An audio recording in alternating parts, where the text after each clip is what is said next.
Donc l'objectif de cette vidéo, c'est de vous présenter une séance de renforcement musculaire spécifique pour le trail rolling, que ce soit pour le trail long, trail court, mais aussi pour les ultra trails en montagne.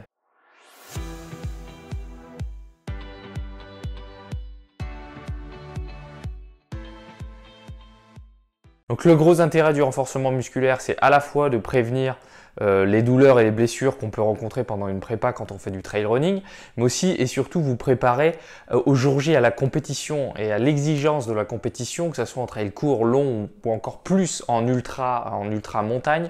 Il faut bien renforcer les muscles clés, notamment pour préparer l'organisme aux descentes, parce que c'est un facteur clé qui va vous permettre ou non de terminer votre épreuve, les douleurs associées à la descente. Donc on veut vraiment préparer le corps à cet effort. Je vais vous montrer 14 exercices que vous allez pouvoir enchaîner. Pas besoin forcément de faire de la récupération, parce que j'alterne un petit peu travail du haut du corps, travail du bas du corps. Et idéalement, vous faites cette séance plutôt pieds nus en chaussettes pour bien stimuler les pieds, les récepteurs de la voûte plantaire. Donc on commence par du gainage avec le gainage planche classique, la position classique. Donc c'est aussi un bon moyen de faire une sorte d'échauffement avant les autres exercices. Comme ça permet de bien activer les différents muscles du corps. Donc gainage planche classique, on ne met pas la tête en bas, vous gardez la tête dans l'axe, les coudes à hauteur des épaules et vous contractez bien la sangle abdominale, les fessiers, en maintenant un dos relativement droit, donc le bassin un petit peu plus élevé. Et ensuite, une fois que vous avez tenu 20 à 30 secondes la position, vous allez pouvoir alterner sans bouger et en gardant bien le bassin à l'horizontale. Il ne faut pas qu'il chute d'un côté ou de l'autre.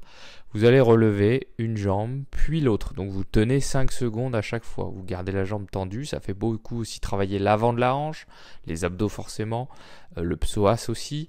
C'est un bon exercice pour bien travailler et stabiliser le bassin. Donc surtout, vous gardez bien la position de gainage tout le long de l'exercice et vous alternez 2, 3, 4 fois 5 secondes avec les pieds surélevés, alternés, droite puis gauche. On enchaîne donc avec le gainage latéral cette fois-ci. Donc vous maintenez la position classique standard pendant au moins 20 à 30 secondes. Vous veillez à ce que le corps soit bien droit, la tête alignée avec votre milieu du dos et ça forme une ligne jusque au pied en passant au milieu de vos jambes. Le bassin n'est ni enroulé, ni tourné vers l'avant, ni tourné vers l'arrière. Et puis, vous gardez bien la position pour ensuite lever une jambe. Le but, c'est pas la lever la plus haute possible, c'est juste la lever suffisamment pour rester que sur une seule jambe au sol. Cette jambe-là ne bouge pas, la jambe au sol reste bien stable, bien droite et le bassin ne chute pas, ni ne tourne pas non plus ni en avant ni en arrière. Vous maintenez la position 10, 15, 20 secondes en fonction de votre niveau.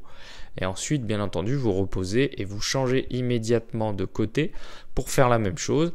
On tient 20-30 secondes au départ, la position classique, puis on enchaîne avec je lève le pied vers le plafond et je tiens 10, 15 ou 20 secondes en fonction de votre niveau. Et surtout, vous ne faites pas d'apnée, vous respirez et vous soufflez pendant tout le mouvement. Et enfin, dernière position de gainage dorsal avec le pont. Vous placez sur le dos, vous vous mettez donc en pont, position pont. Vous gardez le pied à peu près dans la même position que la vidéo. Si ça vous fait mal derrière la cuisse, vous avez des crampes, vous pouvez mettre le pied un petit peu plus loin ou un petit peu plus près par rapport à votre fesse. En fonction, là, vous pouvez jouer sur cette position pour soulager éventuellement les douleurs que vous pouvez avoir au niveau des ischio-jambiers. Ensuite, il faut juste maintenir la position. Le bassin est bien à l'horizontale. La position doit être maintenue 20 à 30 secondes par jambe. Vous voyez que mon dos entier est décollé du sol. Juste mes épaules et ma tête reposent sur le sol. Et le bassin est horizontal. Donc, il n'est ni enroulé ou tourné ou vers la droite, ni vers la gauche. Et mon autre jambe est dans celle qui est tendue. Elle reste alignée à l'autre. Donc, ça sert à rien de la mettre très haut vers le plafond. Il faut juste qu'elle soit alignée. Bien droite, bien tendue. Et donc, vous enchaînez une fois 20-30 secondes à droite, une fois 20-30 secondes à gauche.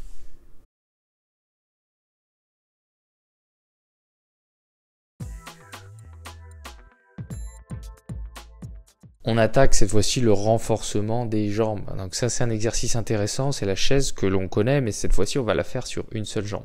Au début, ne descendez pas trop, gardez le bassin un petit peu plus haut, hein. Vous voyez que je suis pas trop bas au départ, pour vous familiariser avec le mouvement. Donc vous gardez le bassin bien plaqué et le dos plaqué contre le mur. Le bassin, vous voyez, est droit, ça veut dire qu'il n'est ni penché à droite ni penché à gauche. Vous mettez votre pied à peu près 50-60 cm du mur. Et puis vous bloquez complètement, vous maintenez la position, donc forcément ça fait beaucoup travailler les cuisses, les quadriceps, l'arrière des cuisses, mais aussi un peu les fessiers. Vous respirez bien tout le mouvement et vous essayez de tenir 20 à 30 secondes en fonction de votre niveau. Ensuite vous changez de côté et vous faites la même chose de l'autre côté. Et là je vous montre avec une version plus basse, on peut descendre jusqu'à 90 degrés, ça veut dire angle droit au niveau du genou. Là c'est à peu près le cas. Ça sert à rien d'aller plus bas, hein. C'est pas l'objectif, c'est pas d'aller le plus bas possible, mais vous verrez que ça fait déjà énormément travailler, ça fait beaucoup travailler les quadriceps. C'est un exercice très intéressant pour renforcer les cuisses et puis aussi pour préparer un petit peu le corps au niveau de la demande que l'on peut avoir pendant les descentes en trail.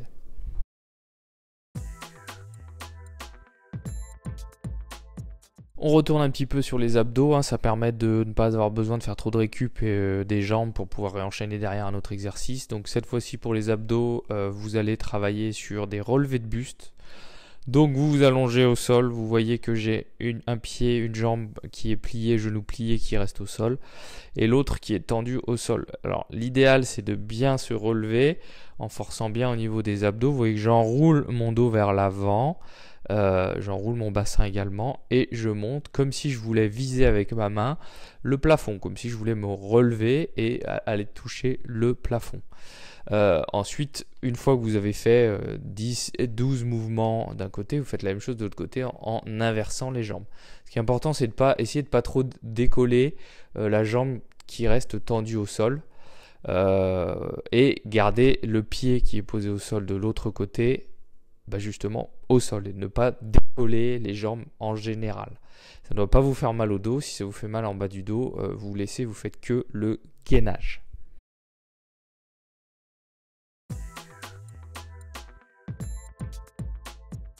On repasse sur les jambes avec le squat sur une jambe. C'est un mouvement très important parce que ça permet beaucoup de travailler la force des jambes en général, des fessiers aussi. Vous allez voir que ça fait énormément travailler les fessiers. Là, je vous le montre avec une version où vous avez une chaise derrière. Le but, c'est pas de s'asseoir en soi sur la chaise, c'est de venir juste l'effleurer. Donc là, je m'assois un petit peu pour vous montrer au départ quand on n'est pas très à l'aise. Mais ensuite, il faut juste, voilà, vous effleurez le dossier et vous remontez. Vous mettez pas tout le poids du corps sur la chaise. Je trouve que c'est pas mal de commencer avec la chaise et puis ensuite si vous êtes plus à l'aise et que vous pouvez aller plus bas, vous pouvez le faire sans chaise bien entendu.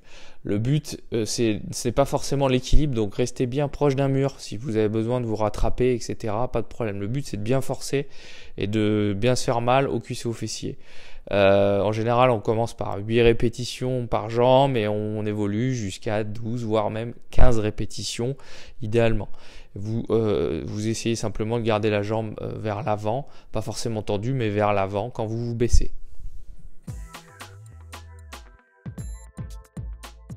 Là, on travaille maintenant les mollets, très important, mollets, tendons d'Achille, très important en trail, notamment en montée, on tire beaucoup dessus, mais aussi dans les descentes pour amortir le choc et dans la course sur le plat bien entendu.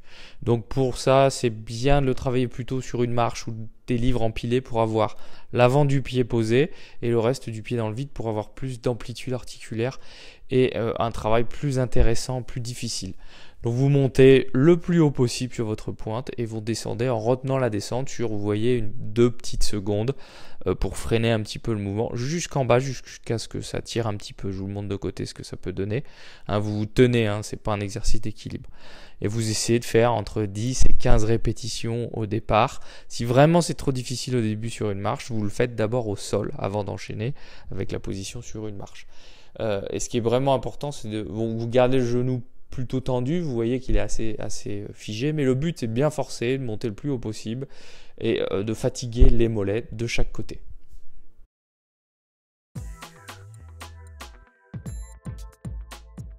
On repasse à nouveau sur le haut du corps pour les pompes, très important pour faire travailler le haut du corps, pour travailler les triceps aussi, notamment quand on fait des ultras en montagne avec l'utilisation des bâtons.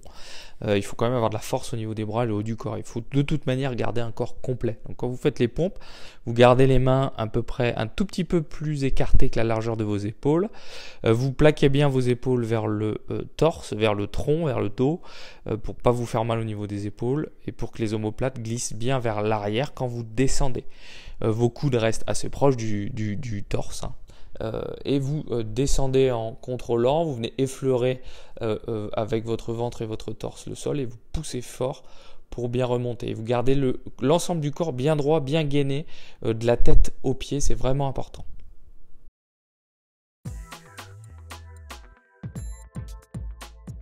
On retourne sur la musculation des jambes avec un travail très important qui fait beaucoup travailler les cuisses, les fessiers, mais aussi le quadriceps, qu'on reproduit le mouvement où on vient freiner. Vous voyez là ici, je freine le mouvement de descente et c'est ce qu'on retrouve aussi dans les descentes en trail. Donc ça fait bien renforcer les quadris comme il faut pour être plus à l'aise en descente et éviter un peu pas mal de douleurs et blessures, bien les préparer. Donc vous le faites plutôt contre un mur, pas comme je vous le montre là, mais contre un mur parce qu'il n'y a pas l'équilibre à gérer. Donc vous gardez le mur à côté de vous. Vous gardez bien le genou dans l'axe ou légèrement vers l'extérieur, très légèrement, mais surtout pas vers l'intérieur.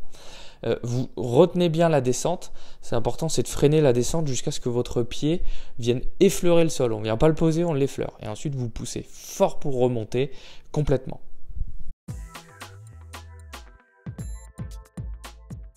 Ici, on vient travailler le psoas, un muscle très important en course à pied en trail, mais aussi les fessiers, les stabilisateurs du bassin pour garder le bassin bien droit et la jambe bien stable quand on monte l'autre jambe. Donc vous voyez qu'on alterne avec un élastique des montées de genoux. Donc vous essayez de ne pas trop bouger le bassin en fait. Le concept c'est de monter le genou le plus haut possible, bien forcer, bien tirer avec votre jambe. Donc là ça fait travailler le psoas de ce côté-là.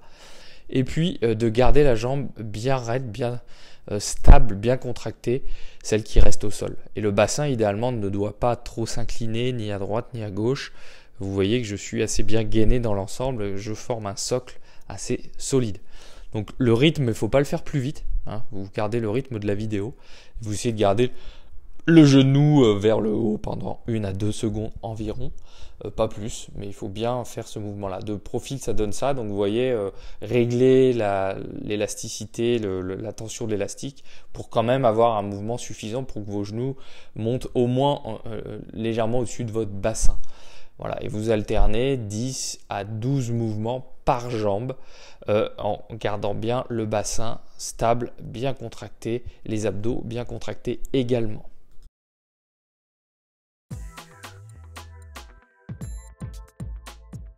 On repasse aux jambes avec cette fois-ci un travail de fente avant avec le pied qui reste posé en arrière sur une chaise pour avoir un mouvement plus difficile à réaliser. Ça s'appelle aussi un squat bulgare. Et ça vous permet de bien travailler l'amplitude du mouvement, d'aller bien un peu plus bas. Donc en fait, en fonction de votre souplesse, hein, ça risque de vous tirer malgré tout sur l'avant de la cuisse qui est posée sur la chaise. Donc en fonction de ça, vous essayez de descendre le plus bas possible. Il faut rester relativement droit, il ne faut pas que vous penchiez trop en avant, un petit peu bien entendu. Mais vous voyez qu'en gros, mon dos reste aligné avec la jambe qui descend vers le sol, celle qui n'est pas en train de travailler. Faites plusieurs répétitions avant de changer de côté. N'hésitez pas à le faire à côté d'un mur. Là aussi, c'est pas forcément un exercice d'équilibre. Donc, si vous avez besoin de vous rattraper, aucun problème. Ce qu'il faut, c'est bien forcer. Donc, vous contrôlez la descente. Vous essayez d'aller le plus bas possible et vous poussez fort pour bien remonter jusqu'au bout. Ça fait beaucoup travailler les cuisses, les ischios, l'arrière des cuisses aussi, et puis beaucoup également les fessiers, bien entendu.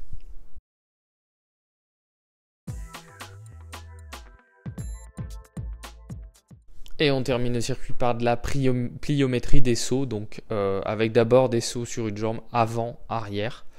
Donc vous enchaînez avant-arrière. Vous essayez de bien amortir la réception au sol, ça c'est important. Pas que le talon tape fort sur le sol, au contraire. Il faut amortir avec plutôt l'avant du pied d'abord, puis le reste du pied pour qu'il n'y ait pas trop de bruit quand vous le faites. Donc vous faites une dizaine de sauts avant-arrière, donc ça fait 5 allers-retours. avant de changer de jambe. Et vous faites ensuite la même chose, mais sur les côtés, droite, gauche. Vous essayez d'être assez dynamique, et puis ça fait quand même travailler un petit peu l'équilibre. Donc vous restez proche d'un mur pour vous rattraper si besoin. Vous faites la même chose, 10 mouvements, c'est-à-dire 5 allers-retours, 10 sauts de droite, gauche, puis vous faites la même chose de l'autre côté. Et une fois que vous avez fait les deux jambes, vous allez pouvoir passer à des squats jump pour avoir un peu plus un mouvement tonique, pour bien travailler un petit peu plus l'explosivité. Donc le but, c'est de descendre en position squat, essayer de descendre assez bas. Vous voyez que mes fesses, je les emmène bien en arrière, que je suis bien positionné. Et une fois que j'ai atteint la position, là, je marque un léger temps d'arrêt et je pousse très fort pour essayer de sauter le plus haut possible. C'est vraiment un mouvement explosif. Donc en fonction de vos qualités et en fonction des individus, forcément, vous arriverez plus facilement à le faire ou non. Ça fait aussi un peu travailler le cardio, même si ce n'est pas l'objectif premier en soi. Et puis au fur et à mesure, vous pouvez descendre un petit peu plus bas si vous êtes plus à l'aise au niveau du squat. Et là, les répétitions sont à faire entre 10 et 15 fois d'affilée, 10 à 15 sauts, en étant vraiment... Là, le but, c'est de privilégier la qualité, donc en étant dynamique le plus possible. Donc voilà, ce petit circuit training, vous allez pouvoir le faire une fois si vous le souhaitez, ce qui va vous prendre une bonne vingtaine de minutes, ou 2 fois pour avoir une séance un peu plus costaud sur 45 minutes. Idéalement, ça doit être pratiqué 1 à 3 fois par semaine. Ça dépend de vos objectifs, ça dépend également de la période de l'année. Si vous êtes en préparation plutôt hivernale, si vous êtes proche d'une compétition, si vous êtes entre deux. Ça, je l'ai bien détaillé et développé dans une vidéo que j'ai faite sur les programmes d'entraînement concernant le renforcement musculaire et associé renforcement musculaire et entraînement entre elles. En ce qui concerne la progression, donc au départ, vous commencez par faire les répétitions plutôt basses. Donc c'est-à-dire quand je donne 10 à 15, vous commencez plutôt par 10 répétitions. Vous essayez surtout de vous concentrer sur la qualité du mouvement. Et puis ensuite, vous allez pouvoir faire évoluer progressivement de semaine en semaine jusqu'à atteindre des 15 répétitions. Une fois que vous aurez réussi à faire 15 répétitions, inutile de continuer à augmenter plus. Vous allez pouvoir ajouter du poids uniquement sur les exos des jambes. Donc pas pour le gainage, pas pour non plus les exercices de pliométrie, mais que pour le reste.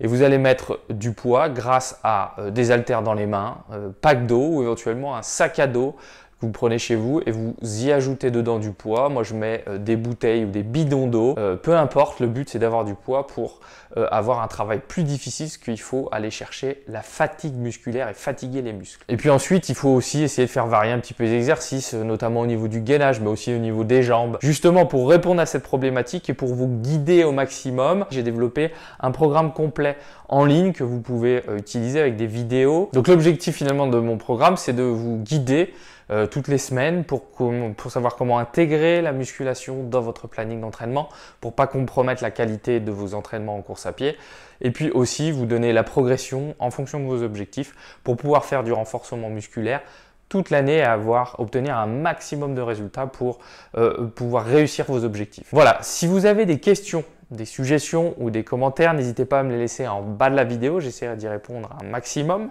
Et puis surtout, d'ici la prochaine vidéo, continuez à bien prendre soin de vous, à bien faire vos exercices, à bien renforcer vos muscles, parce que ça, personne ne pourra faire votre place. Allez, à très vite.